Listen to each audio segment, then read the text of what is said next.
হজম ক্ষমতা, immuno system এবং মানসিক স্বাস্থ্যকে ঠিক রাখতে গুরুত্বপূর্ণ ভূমিকা পালন করে অন্ত্রের কিছু ব্যাকটেরিয়া। তবে আমাদের ভুল খাদ্যাভ্যাসের কারণে অন্ত্রের এসব উপকারী ব্যাকটেরিয়ার ক্ষতি হয় মারাত্মক।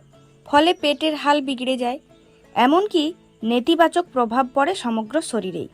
তাই কিছু খাবারকে এড়িয়ে চলাই হবে বুদ্ধিমানের কাজ। চলুন তাহলে কোন কোন খাবারগুলি এড়িয়ে চলা উচিত সেগুলি জেনে নেওয়া যাক। যেমন প্রসেসড ফুড। চটজলদি পেট ভরানোর জন্য আজকাল অনেকেই প্রসেসড ফুডে ভরসা রাখেন। তবে প্রিজারভেটিভ এবং অস্বাস্থ্যকর ফ্যাটে ঠাসা এসব খাবার অন্ত্রের উপকারী ব্যাকটেরিয়াদের ক্ষতি করে মারাত্মক। Refined sugar. নিত্যদিন রিফাইন্ড সুগারে ডুবে থাকেন যারা, তাদের পেটে প্রদাহ বাড়তেই পারে, এমনকি লেজুড় হতে পারে হজমের সমস্যাও। তাই সোডা, ক্যান্ডি এবং পেস্ট্রি থেকে শত হাত দূরে থাকুন। ভাজাভুজি জাতীয় খাবার।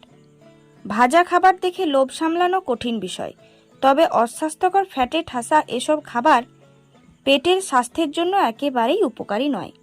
Mutton park. প্রোটিন সহ নানা পুষ্টিকর উপাদানের খনি হলো মটন।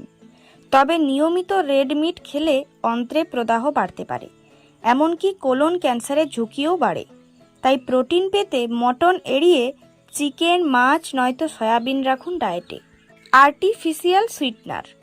ডায়াবেটিসের রোগীরা চিনি ছেড়ে আর্টিফিশিয়াল সুইটনারে ভরসা রাখেন, তবে এর কারণে যে অন্ত্রে উপকারী ব্যাকটেরিয়ার ব্যালেন্স ঘেটে যায় সে খবর রাখেন না অনেকেই। অ্যালকোহল। নিয়মিত মদ্যপানও কিন্তু পেটের জন্য ভীষণ ক্ষতিকারক, তাই মদ ভুলে ভেষজ চায়ে চুমুক দিন এবার থেকে। ক্যাফেইন। অহরহ কফি পান কিন্তু অন্ত্রের জন্য স্বাস্থ্যকর নয়, তাই ক্যাফেইনের পরিমাণের দিকে নজর ফেরান। উচ্চ ফ্রুক্টোজযুক্ত কর্ন সিরাপ। এই ধরনের সিরাপ খেলে অন্ত্রে থাকা উপকারী ব্যাকটেরিয়ার হাল বিগড়ে যেতে পারে, যে কারণে পেটে প্রদাহ বাড়তে পারে। তাই এই সমস্ত খাবারগুলি থেকে সাবধান। তাই অন্ত্রের স্বাস্থ্য ভালো রাখতে চাইলে এই সমস্ত খাবারগুলি থেকে দূরে থাকার চেষ্টা করুন।